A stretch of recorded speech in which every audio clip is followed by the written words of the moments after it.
Classic Restos, proudly brought to you by Shannons, where you can be part of the Shannons Club.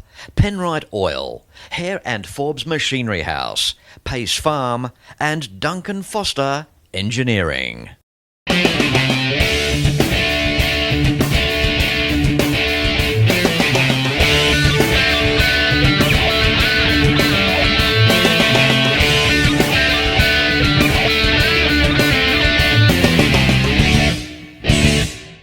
Hello and welcome to another exclusive episode of Classic Restos. This return trip to Detroit, thanks to Shannons. Classic vehicle museums here in the United States. Yes, indeed, there's plenty of them. But the best thing is that they are all so radically different. So imagine a car museum that is spread over many acres. Well, we'll see exactly that when we return from these important commercials. It's thanks to Shannons. Ask about multi-policy discounts and sign up for the Shannons Club. Call 134646 for a quote and see more at shannons.com.au. For oils, coolants, additives and technical assistance, oil right, use Penrite. And Hare and Forbes has the range. Buy online at machineryhouse.com.au. Welcome back. You know, this place will leave you begging for more. It's not just about cars, but also about the environment that it's placed in. Now, I'm just about to bring you some. Welcome to the outstanding Gilmore Museum and Heritage Center.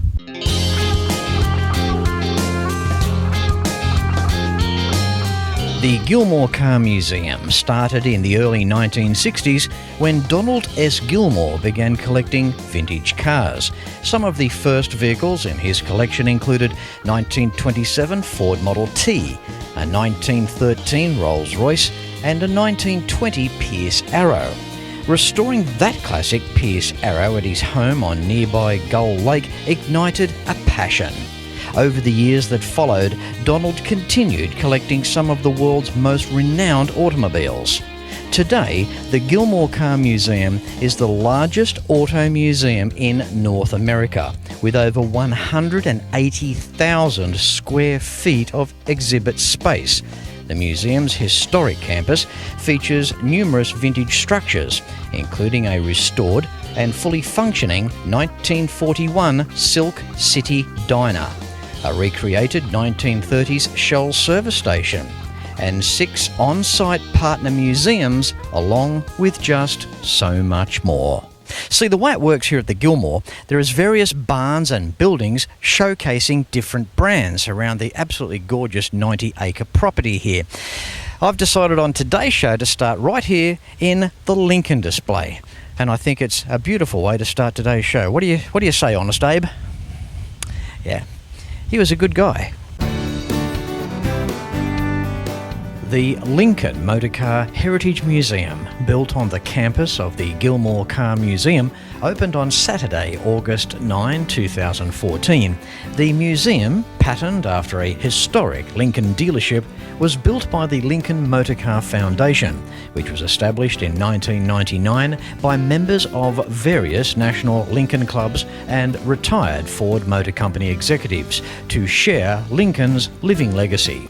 Just like the car itself, the Lincoln showroom, depicting the past, stands proud.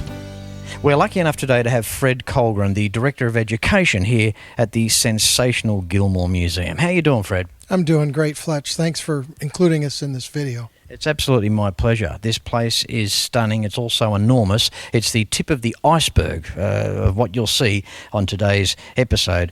I don't know, possibly 5%. If you're lucky, it's an incredible place, the Gilmore, Fred. Well, thank you very much. We love it here, too. We think it's a national jewel, and we're honored that you could be here with us and show us off to the world, as it were. So. Absolutely. I've been here quite a few times. It's always a pleasure coming back, Fred.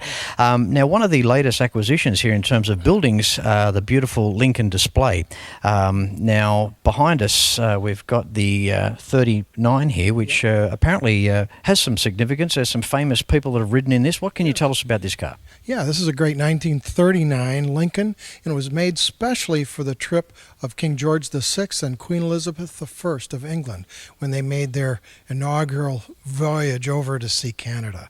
And it was made just for them. It's a one-of-a-kind vehicle. It was also used after Queen Elizabeth II was inaugurated in the early 50s. And she came over, did the same visit here in Canada, and it was used for her visit too. There's such a stylish car, a huge car, so opulent in so much detail. They're known for their chiseled square styling in later years. Incredible car, this. Now, what powers it, Fred? A 440 V12 engine. 440 cubes. Yeah, and these were very popular, these big V12s. You'll see them being very popular the late 30s into the 40s with these big Lincolns, and that was the engine. There's no doubt about it. The big three in their top level cars, they all did a fantastic job, didn't they? Yes, the styling, and of course Henry Leland being involved with this, the master of precision. He made a large contribution before Ford took it over, and then that whole legacy continued on. And we're going to talk later about Edsel Ford, but his sense of style and design, he contributed a great deal to that up into the early 40s. Okay, on with Edsel Ford. Bit of a sad story with Edsel, isn't it? I mean, word has it that a lot of pressure came down from his father, Henry, and attributing to Edsel's demise. Yes, he unfortunately passed away, I think, at the age 49, just shy of his 50th birthday, and his father, Henry Ford, outlived him, actually. A very sad story. What a shame for Edsel. I mean, he wasn't an old man by any means. He had everything, and apparently very, very well liked, too, a real people person. Mm-hmm. Yes, he was very much loved by his fellow Ford Motor Company folks, and a man of great style. Our styling was Edsel's big feature. The car behind us, you can see Edsel in that all day long. Tell us about this particular car here, Fred. Yeah, 1940 Lincoln Continental Zephyr. And of course, the meaning of the word Zephyr, a cool breeze and refreshing breeze. And the car is certainly that. For 1940, this is a very special car, a very modern car, and has some Art Deco styling. And Edsel was one of the designers for this car, so big influence on this. Interesting too, the characteristic V12 of the Lincolns then, 292 cubic inches in this case. I guess it's unparalleled in the class of car for this two-door design. Everywhere you look, as you mentioned, the Art Deco dash, and in this case highlighted with the brass. I mean, it just keeps on going, doesn't it? Yes, and that beautiful ornament on the front, typical Art Deco. It's got this waterfall, vertical lines curving down on the grille, and the little trim along the edge. Frank Lloyd Wright, one of the great architects in America, and a number of other artists and famous people saw the car and said, "That's the most beautiful car in the world." And I know Frank Lloyd Wright purchased one of these cars. Well, Fred, I thought we'd pick on this last car here for today's show in this particular area, a 79. Now, the reason I've chosen the 79, just through my eyes, is that it was the last of the big monster. I mean, the gas crisis in 77, by the time 79 came around, Cadillac and Chrysler Imperial were offering downsized models. It was Lincoln that still were game enough in 79 to keep that full-size traditional styling. Absolutely. They were the last ones to hold out for the large size car. And this thing's huge. We were just looking at this thing. How long is this car? Well, it'd have to be, got to be 20-some feet long. Now, you might be looking and thinking, wow, how gaudy are these things? Well, they were never designed to take you around corners at high speed. These cars were designed to keep you 9-10 hours driving, straight roads, and to keep you comfortable. Yes, very luxurious, beautiful interior, soft, and a lot of extra little lighting and fancy big sunroof. Now, just quickly, a few features. We've got the 400 cube V8 up front. Now, even for 79, that's a fair chunk of a V8. The classy little porthole, or the opera window, the oval window, that always got me in those turrets. I think that's a whole level of class right there. And you can see little signs of them trying to tame things down by taking the 120 mile an hour speedo away and giving it a pathetic 85 mile an hour speedo, which to me, in a full-size American car, it has to read at least 120. Yeah, absolutely. Now, Fred, you've been good enough to take us around the Lincoln dealership, the first section of today's show. Now, stick around because after the break, we'll be back and we're going to walk across the street there to Cadillac. What do you say, Fred? Absolutely.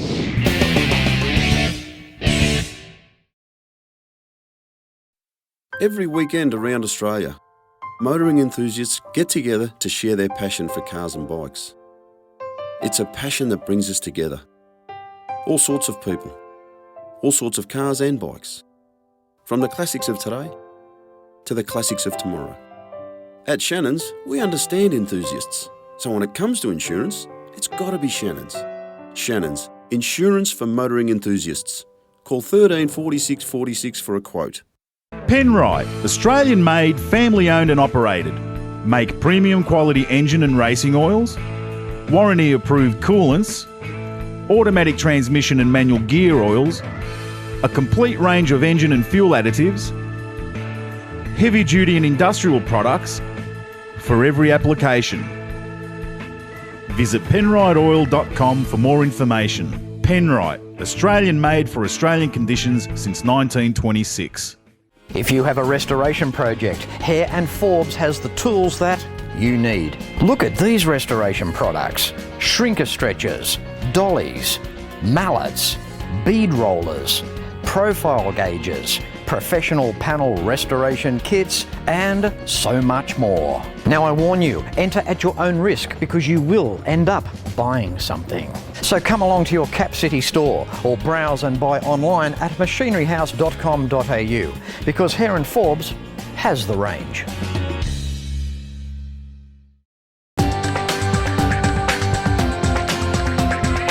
The Cadillac display is a fairly recent addition here at the Gilmore. This opulent 10,000 square feet Cadillac LaSalle Club Museum and Research Centre opened at the Gilmore Car Museum on September 28, 2014 and serves as the permanent home of the organisation's collection of automobiles, display engines and artefacts.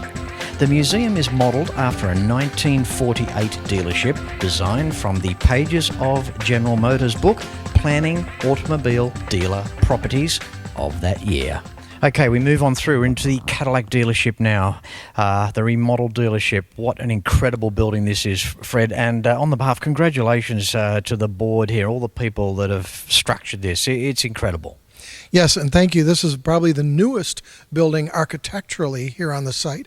It's the most recent building built here, but it's also the newest style building. It's a 1940s modern building, dealership, Cadillac dealership with that beautiful curved glass in front, and it's really quite spectacular. There's no doubt about it here in the United States of America. When you guys assign yourself to a task, you do it once and you do it right the first time. Well, thank you very much. I know the board of this group would be very flattered to hear that because a lot of hard work, a lot of hours went into the preparation and all the details into this building, and so thank you very much. That's okay. There's nothing half done. Everything is just a 100% effort all along the way. Now behind us is an incredible car, $13,000 when new, a 1957 Cadillac, 4-door, suicide doors and a stainless steel roof. Can you believe that? No, and you just don't see that on cars hardly at all. You know, with the stainless roof, and it's got the stainless trim over the back, 300 and some horsepower, 300 and some cubic inch V8. So it just oozes charm. It drips with chrome. The styling from the fins out back that are quite subtle. They're not too high. I mean, 1959, 2 years later, the most radical year of the fins. And we go all the way through to the front of the car is outstanding. Down the back lower quarter section, stainless steel there, continuing into the lower part of the back door. Almost like the stainless steel is forming like a cove shape running through the passenger door in the front and into the rear. And the full-size dress covers on the wheels. I mean, I'd hate one of those to bounce off and have to find one now in 2016, Fred. No, and you don't see those on the modern cars today, do you? No, you don't see them on the side of the road either. No, and they're quite stylish. Another special feature of this car, and this car was in the very well-known movie Driving Miss Daisy, and this was the car that Dan Aykroyd drove in the car, and he played the part of Daisy's son, and actually used this car and drove it in the movie. So it's sort of special to have it here in the museum. Of course, I mean, Dan would have loved that, being a car guy. Oh, yeah, he's a car guy, all right. Well, that's about as close as I'll get to Dan today, by touching that front seat and saying, yeah, Dan was here. That's about it. Exactly. Now, Fred, over there we've got a V16 Roadster, a Cadillac Roadster. Again, I'm lost for words. Can we go and check that car out? Yeah, let's do it. All right, Fred, here we are. The V16 Cadillac Roadster, 1930. I mean, how does something look so grand? Absolutely, Fletch. Absolutely. And you look at this car, that you come around the corner and look at this car and you see this vehicle and you think, what a level of restoration on this car. I mean, it just sparkles. Every inch of this car sparkles. And like I say, V16 engine, they were making them, bigger, 12s, then 16s, trying to get that perfect smoothness and power in the car. And boy, nothing disappoints on this car at all. We look at the running boards, they're highlighted by chrome, and just above them you've got two handles and two storage doors there in the side of the chassis, if you will. Spare wheel, wire wheel there sitting there in all its glory, the four white wheel tyres, and the chrome in the front. I mean, it looks like it ran out of a bucket and it just fell on it. Yeah, every little detail, even the vents along the engine compartment, the front of the car, again, you've got all those numerous lighting instruments that are all chromed, and all the little bits that are all along the edge are just, they're perfect. One thing too about the American cars too, and a lot of cars, is the police light, the manual operated light that goes through the pillar, through the A-pillar. I mean, that was a feature that went way up into the 70s and 80s, and that is so old. They were running those back then. Mm-hmm. Yeah, absolutely. And, it's like when they were putting this car together, they said, what more can we add to make this even shinier, even more impressive? So that's amazing. This is just some of the Cadillac dealership here at the incredible Gilmore Museum. Now, after the break, we'll be back because we have our Ford dealership, don't we? Yes, we do. All right. Yep. Okay, now keep a Fletch tour in mind for 2017. Have a look at this. There is nothing quite like a Fletch tour. Carlisle or Ford Nationals, GM Nationals and Chrysler Nationals await you. Book a Fletch tour. It's amazing. We've seen some absolutely amazing cars. What an event. Experience Route 66 from Chicago to Vegas, or choose the Detroit tour. I would make it a point to go to Fletch Tours and come to Detroit. There are 5 Fletch tours. Select the one that suits you best. See FletchTours.com or contact All Things Travel, Lara.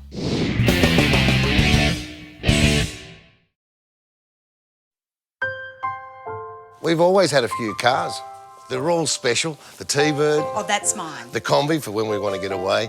The XR8. It's going to be a classic. They're all insured with Shannons, We've also got Shannon's home and contents cover. which helps protect our automotive collectibles, tools and memorabilia in the home and garage. If you're motoring enthusiasts like us, it's got to be. Shannon's. Shannons, insurance for motoring enthusiasts. Call 13 46 46 for a quote. In 1926, Australia's Penrite Oil Company was established. Almost 90 years of research, development and refining under the harsh Australian conditions has made Penrite Oil what it is today. Precision, performance, reliability and protection. Championship winning products. Trust Penrite. Hare & Forbes Machinery House has been family owned and operated for over 85 years, and it's easy to see why. And with a range like this, you cannot go wrong. Planning on welding? Look at these welding tables and clamps. Air compressors and different air tools. Sandblasting cabinets, through to spray guns. Everyone is welcome at Machinery House, and they're also open Saturday mornings. Their range of machine tools are workshop tested.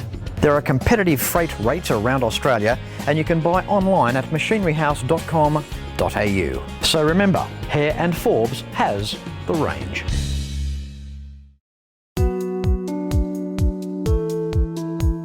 An incredible remake of a Ford dealership stands here proud at Gilmore. The largest public museum is dedicated to the Model A Ford. This 13,000 square foot recreation of a 1928 Ford dealership includes a service bay and gas pumps. You'll also find rare examples of the famed car, which was produced from 1928 through 1931, including Thomas Edison's Model A, a school bus, mail truck, tow truck, and so much more. Hey Fletch, here we are in the Model A Ford Foundation building at the Gilmore Car Museum. And as you know, after the Model T came along the very famous Model A. And here we have a Model A chassis. The chassis is much different than the Model T. It's a beefier chassis. The wheels are bigger. The wheels are much sturdier. They're steel frame. We have a different transmission. We have a brand new 3-speed forward, reverse, 1, 2, and 3 shifter on the floor, just like we are familiar with today. And we actually have a clutch and a brake pedal, very familiar today and in today's cars. You can still use your throttle up here on the steering wheel, or you can use it down on the floor. Another new feature here with Model A is there's an instrument cluster. Your on-off switch actually has a gas gauge. In the old Model Ts, you have to lift up the seat, put a stick in the gas to find out how much gas you have left. We have a regular speedometer, odometer, ammeter, and it's really a much more modern vehicle. Up here you've got your gravity feed gas tank right up in front, and that feeds down to the engine. The engine is twice the size of a Model T. Instead of the 20 horsepower Model T engine, now we have a 40 horsepower Model A engine. We have a distributor, a coil, and a generator. So we've got modern features here on this engine. And again, the car has safety glass. It's a lower profile vehicle and a much sturdier, beefier stance with this vehicle. Fletch, this is a really special vehicle, probably one of the more famous vehicles here at the Gilmore Car Museum. This vehicle was the first Model A produced. And here we have a picture on the wall of Henry Ford himself stamping the engine A1, the very first Model A off the assembly line. The only problem is, and the interesting thing about this story is, that this Model A didn't look quite like this when it came off the assembly line. It actually had a hardtop and roll-up windows, because when it came off, Henry Ford gave this car to his mentor and his friend Thomas Edison. And when he presented the car to Thomas Edison, you know, most people, if they were given a car, they'd say, well, wow, that's wonderful. Thank you very much. Thomas Edison said, no, I don't like it. I want a convertible.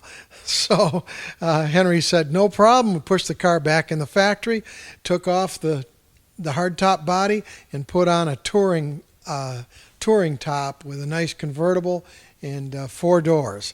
Thomas Edison drove this car for 3 more years. He passed away, I think, in 1931. His wife drove it into the 40s, and she gave it back to Ford Motor Company eventually, and it ended up at the Henry Ford Museum. When this building opened, we asked the Ford Museum if we could possibly have this on loan because it is such a special car. And of course they said, absolutely, we would love to have it on loan here for you at the Gilmore Car Museum. Fred, there's no doubt the diversity of Henry Ford, an incredible man, an incredible story of Ford, isn't it? Yeah, it sure is, and we tell that story here all the time, especially talking about Model Ts, you know, the big, huge success for Henry Ford, and then leading on into this wonderful building and being able to tell the story of the Model A and then the growth of Ford Motor Company after that. But yeah. It's certainly incredible history. He really did put the world on wheels, didn't he? Certainly did. Created that middle class in America, and his main mission in life was to make a car for the masses, a car that people could afford. And of course he did that with the development of the assembly line, and so that he could actually bring down the price of a car for the common man. Yeah. All right, Fred, I'd like to take this opportunity again to thank you for coming in for the day and showing us around just part of the Gilmore Museum. I mean, keep in mind too, we have 90 acres here. And on this week's episode of Classic Restos, I was just so thrilled to be able to show you 3 sensational buildings comprising 3 fantastic brands and big names in the car industry. But here at the Gilmore, it just keeps on going. You really could spend 2 days here and just walk around and take your time, couldn't you? Absolutely, and it's been a great honor to have you with us, and we're always so pleased with people like yourselves come such a great distance to see our wonderful museum. So thanks again, Fletch. My pleasure, Fred. Thank you. You're welcome. This particular return trip to the United States is thanks to Shannons, and I have had the utmost pleasure in showing you just some of the incredible Gilmore Museum here in Michigan. It's a big hand clap for Fred for his time, a dedicated individual, a wealth of information, and a guy that's proud to show off where he comes to work every day of the week. As I say at the end of every episode, until next week, no matter where you're watching Classic Restos from, please ride and drive safe. I'm Fletch, and I thank you very much for watching.